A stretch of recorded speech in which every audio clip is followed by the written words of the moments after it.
कि जब ना पास रहब दोसर खास हो जाही कि जब ना पास रहब दोसर खास हो जाही तोहरा चलते ई दीवाना बदमाश हो जाई।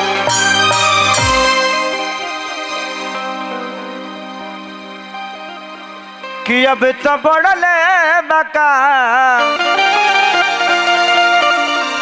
दिल उदास हो जाई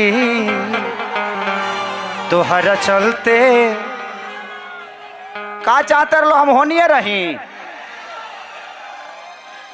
अरे अरे राजकुमारा बाबू तो सब डरामा बुझाते नहीं। देखी सर देखी बाबू राजकुमारो मान जा बेटा, छोड़ दो जान, छोड़ दो, छोड़ो। देखा बाबू दिखाओ, थोड़ा सा बेंजू का बढ़ा दीजिए और सिर्फ रिदम बेंजू रिदम टाइट के बेस नहीं क्या होती यार, थोड़ा सा ठोकबो दोनों के। हाँ तो थोड़ा खुला तू हूँ, खुला आजा आजा धंधा पाओ। इधर इधर थोड़ा सा मैं कह रहा हूँ एक बात, थोड़ा सा कंट्रोल करिए। इधर हमारी माता बहन बेटी बैठी हैं, किसी को कोई तकलीफ ना हो, क्योंकि देखिए ये जो सुनने आई है ना ये आपकी ही माँ है, आपकी ही बहन है। क्योंकि माता बहन बेटी चाहे वो जिस स्टेट की हो वो हमारा दायित्व बनता है यार, हम मर्द होके यही सब करेंगे। मर्दों का काम यही है, ये काम हो बैरिकेटी टूरल, ये काम हो। हाँ को जना चढ़ल बाड़ो एक नंबर।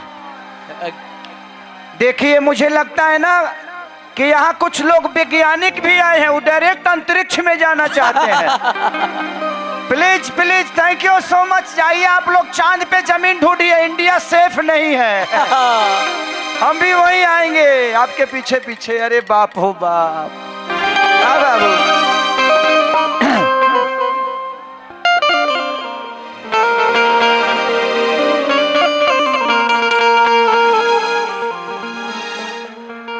जाए पिया।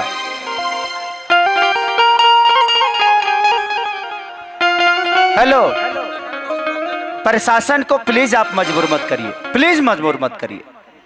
आपको कुछ हो जाएगा तो सबसे तकलीफ तू लो ये नु कहबा कि खेसरिया जब आवेला तब हमनी के गोड़ हाथ तुरवा के चल जाला।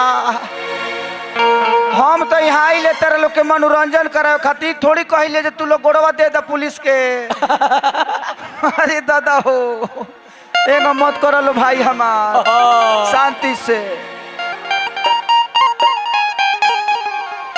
अरे कि जाए पिया जवानी हमार जराई रे गइलाना। इसी के वजह से इस बार हम डांसर लेके नहीं आए।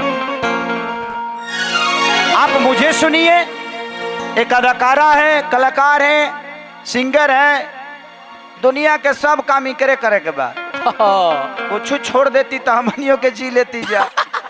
है ना हने आवो, हने आवो ना तू, हने आवो आवा है ना तू, आईबो के ना है ना है क्या हेलो क्या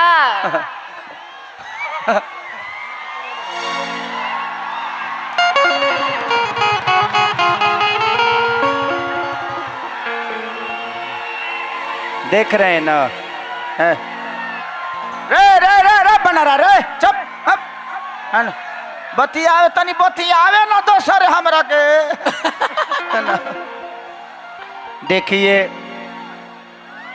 आप एक्टर हैं, आप एक बहुत अच्छी भोजपुरी की अदाकारा है।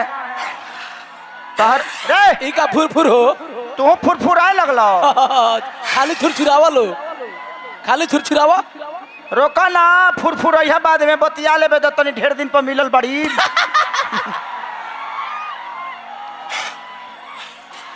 हाँ, बहुत अच्छा बहुत अच्छा, आपको अवार्ड मिलेगा। हाँ छुरछुराए लागल। अब रह दलो छुर छुर छुर छुर बाद में होई।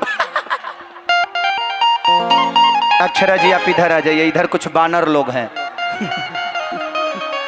इधर इधर महिलाएं हैं। ए रुक रुक। अक्षरा जी से मैं यही कहना चाहता हूं कि ये सिंगर भी हैं, बहुत अच्छी भोजपुरी की सबसे बेस्ट डांसर भी हैं, बहुत अच्छी अदाकारा भी हैं, बहुत अच्छी एक्ट्रेस भी हैं। प्लीज गायकी ठीक है, लेकिन हम लोग को जीने दीजिए महाराज। आप ही लोग जीना हराम किए तो उस गाने पे भी आ गए हम। ये कैसी बातें कर रहा है भाई तुम?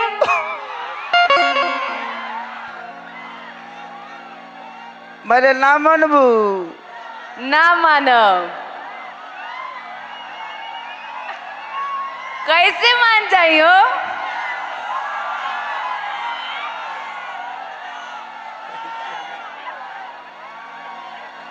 कि दिल टूटला कब तो आवाज हो जाई, कि तोहरा चलते ही दीवाना रंगबाज हो जाई। लेके आई, इनको देखने के बाद मुझे मेरा जीवन याद आता है। हम लोगों ने बहुत काम किया है, इन्होंने मेरे ऊपर बहुत काम किया, इन्होंने मेरे ऊपर बहुत काम किया। इनका अगर मेरे बारे में इनसे पूछना हो ना, तो मुझे लगता है कि सबसे ज्यादा सर्चिंग इन्हीं का होगा मेरे ऊपर। क्योंकि बाबू ये नॉर्मल करंट से उसमें करंट ज्यादा है, तो आपको जाने में ज्यादा तकलीफ नहीं होगी। ये नॉर्मल करंट जो होता है ना कि झटका मार के छोड़ देता है, झटका नहीं है, ये आई लव यू करने लगता है। इसलिए मैं चाहता हूं कि जिंदगी में जियोगे ना तो बहुत कुछ देखोगे। खेसारी आपकी जान का कीमत नहीं चुका पाएगा, आपके माँ बाप का मैं नहीं देख पाऊंगा। मैं एक मनोरंजन करता हूं भाई, मुझे ऐसा नहीं चाहिए कि मैं किसी का जान लेकर अपना मनोरंजन करूं। प्लीज उतर जाओ, अभी तक मजाक चल रहा था, प्लीज आप समझा करो चीजों को। आपकी जान की कीमत बहुत है यार, खेसारी से कई गुना ज्यादा है। मैं आपका भाई हूं, जियोगे तब न खेसरिया के 2 पैसा कमाओगे रे पगला।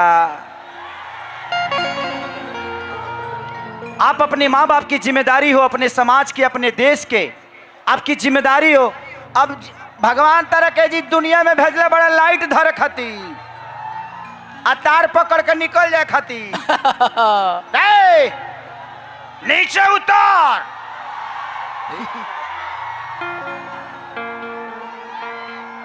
आप बहुत प्यारी लग रही है। Thank you. देखा ये फुर शुरू बा। कि सवरिया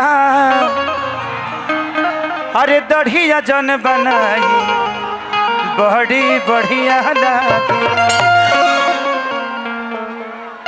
अच्छा मान के चलिए कि आज हैदराबाद में अगर आपको मुझसे प्यार हो गया तो क्या होगा? अगर आपको मुझसे प्यार हो गया तो क्या होगा? हैदराबाद उखड़ जाई। हैदराबाद का तो उखड़ जाई। अभी तो हमारा लागत है जो लाइट उखड़े वाला बा। अभी तू खाली है जी अइलू तो लाइट उखड़ता। तू एगो काम करो, बैठी जा भाई थोड़ा देर, 10 मिनट तू बैठो ना, तो सामान ना उखाड़ के लेके चल यहाँ जा। मैं एक गाना गाऊंगा, उसके बाद मैं चाहूंगा कि अक्षरा जी भी आई हैं तो इनका भी आप लोग कुछ गाना बजाना सुनिए, उसके बाद हमने के दोनों आदमी मिल के गाए जा, ठीक ना? इनका एक बड़ा प्यारा गाना, मुझे आपका एक गाना मुझे बहुत पसंद है कि जवानी तोरे खतरे खतरे, जवानी मोरे गतरे गतरे, सुनाए बाबू खतरे खतरे, कतल करावे ना हो कमरिया पतरे पतरे। तो सजाना वा भजाना वा गावेला रघुराई कि चढ़ली जवानी जब देखला कराई के। लेके आई, आप 1 मिनट बैठ जाइए तब तक।